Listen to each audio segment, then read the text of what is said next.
അവസാനം ബഹുമാന്യനായ ഇന്ത്യൻ പ്രധാനമന്ത്രി ശ്രീ നരേന്ദ്രമോദി മൗനം വെടിഞ്ഞു മണിപ്പൂർ സംഭവത്തെ സംബന്ധിച്ച്. മൗനം എന്ന് പറഞ്ഞു കഴിഞ്ഞാൽ എന്ത് ചോദിച്ചാലും അനങ്ങത്തില്ല. അതായിരുന്നു ഇതുവരെ.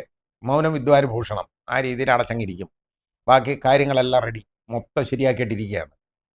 അവസാനം ഇപ്പോൾ രാഹുൽ ഗാന്ധിയുടെ ഒരു പ്രസംഗം പാർലമെൻറ്റിൽ വന്നു. വളരെ നന്നായിട്ട് ഓരോ പോയിന്റും എടുത്തെടുത്തെടുത്ത് പറഞ്ഞു. അതിൽ മണിപ്പൂരിൽ ഇന്നേ വരെ പ്രധാനമന്ത്രി സന്ദർശിക്കാത്തതിൻ്റെയും മണിപ്പൂർ സംഭവത്തെക്കുറിച്ച് അദ്ദേഹം സംസാരിക്കാത്തതിൻ്റെയും മറുപടി പറയാത്തതിൻ്റെയും കാര്യങ്ങൾ ശ്രീ രാഹുൽ ഗാന്ധി എടുത്തു പറഞ്ഞു. അത് ലോക്സഭയിൽ വേറെ ഒന്ന് രണ്ട് കാര്യങ്ങളെ സംബന്ധിച്ചിടത്തോളം മറുപടി കൊടുത്തു. അതുപോലെ അഗ്നിവീറിനെ സംബന്ധിച്ചിടത്തോളം അങ്ങനെയാണ് ഇങ്ങനെയാണ് എന്നൊക്കെ പറഞ്ഞു. യഥാർത്ഥത്തിൽ അത് നമ്മുടെ സേനയെ തകർക്കുന്ന ഒരു സംവിധാനമായിട്ട് മാറി എന്നുള്ളത് സത്യമാണ്. സേനയിലെ ആത്മാർത്ഥത എന്ന് പറയുന്ന ആ ഡെഡിക്കേഷൻ ഇല്ലാതാവും കോൺട്രാക്ട് എംപ്ലോയ്മെൻറ്റ് വരുമ്പോൾ എന്നുള്ളത് ഒരു പരമ യാഥാർത്ഥ്യമാണ്.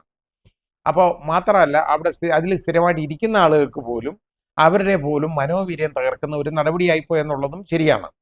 രാഹുൽ ഗാന്ധി അതിനെക്കുറിച്ച് പറഞ്ഞു. അതിനെക്കുറിച്ചുള്ള മറുപടിയൊക്കെ പറഞ്ഞു. അങ്ങനെയാണ് ഇങ്ങനെയാണ്, ഞങ്ങൾ അത് ശരിയാക്കും, ഒരു കുഴപ്പമുള്ളതല്ല എന്നൊക്കെ പറഞ്ഞു.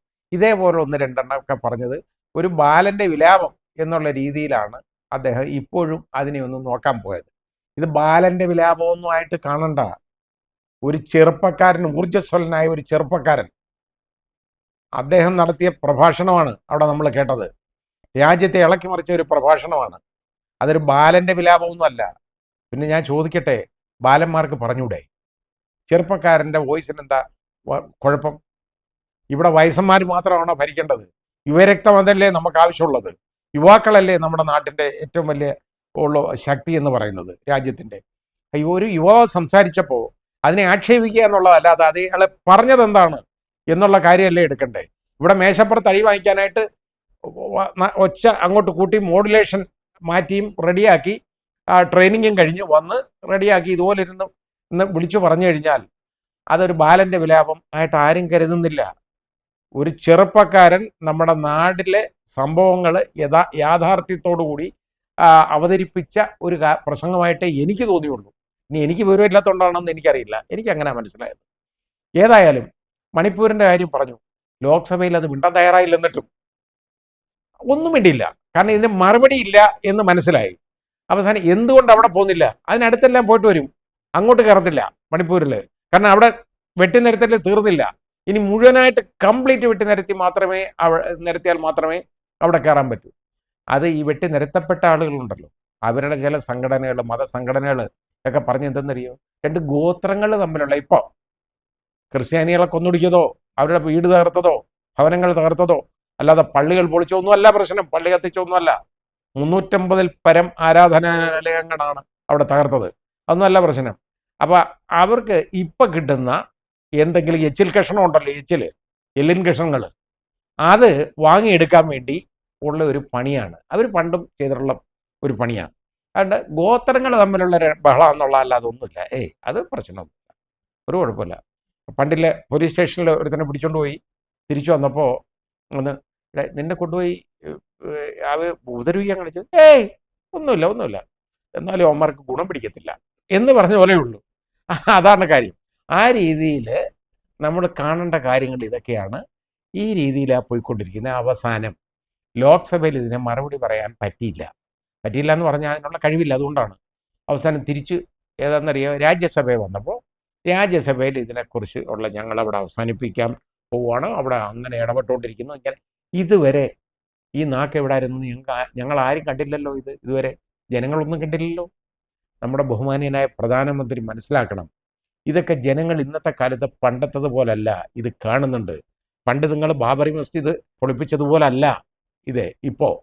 ഇപ്പോൾ ഓരോന്ന് ചെയ്യുമ്പോൾ ഒരുപാട് ക്യാമറ കണ്ണുകളും ആളുകളും ഉണ്ട് ഇത് കാണാൻ. അത് മനസ്സിലാക്കണം. ആളുകൾ ഇത് ഫോളോ ചെയ്യുന്നുണ്ട്, ജനങ്ങൾ. അതായത് നിങ്ങളൊക്കെ തള്ളിക്കളഞ്ഞേക്കുന്ന ഈ ആളുകളുണ്ടല്ലോ, വോട്ടേഴ്സ്, അവർ ഇത് കാണുന്നുണ്ട്. ഇതിപ്പോൾ അയോധ്യയിൽ പോലും പച്ച തൊടാൻ പറ്റിയില്ലല്ലോ. അയോധ്യയിൽ രാമക്ഷേത്രം, മഹാത്മാഗാന്ധി പറഞ്ഞേക്കുന്ന രാമൻ എന്ന് പറയുന്ന അയോധ്യയിലെ രാമനല്ല മഹാത്മാഗാന്ധി പറഞ്ഞ രാമൻ. അയോധ്യയിലെ രാമൻ എന്ന് പറയുന്നത് നിങ്ങളുടെയൊക്കെ രാമനാണ്. മഹാത്മാഗാന്ധി പറഞ്ഞ രാമനും റഹീമും ഒക്കെ ഒന്നാണ്. അങ്ങനെ രാമനും റഹീമും ഒന്നായ രാമനെയാണ് മഹാത്മാഗാന്ധിക്ക് വേണ്ടിയിരുന്നത്. ആ മഹാത്മാഗാന്ധിക്ക് വേണ്ടിയിരുന്ന രാമനാണ് വേണ്ടത്. അവിടെ ജനങ്ങളത് തിരിച്ചറിഞ്ഞു. അയോധ്യയിലെ ജനങ്ങളത് തിരിച്ചറിഞ്ഞത് കൊണ്ടാണല്ലോ ഇത്രയും വലിയ തിരിച്ചടി ഉണ്ടായത്. നമ്മുടെ ബഹുമാനീയനായ പ്രധാനമന്ത്രിക്ക് പോലും അവിടെ പോയി മത്സരിക്കാൻ പറ്റാതെ പോയത്. അല്ലെങ്കിൽ ഇത്രയും വലിയ പ്രകടനം നടത്തി ഇത്രയും നാടകമൊക്കെ നടത്തിയ അത് അദ്ദേഹത്തിന് എന്തുകൊണ്ട് അയോധ്യയിൽ മത്സരിക്കാൻ തോന്നിയില്ല?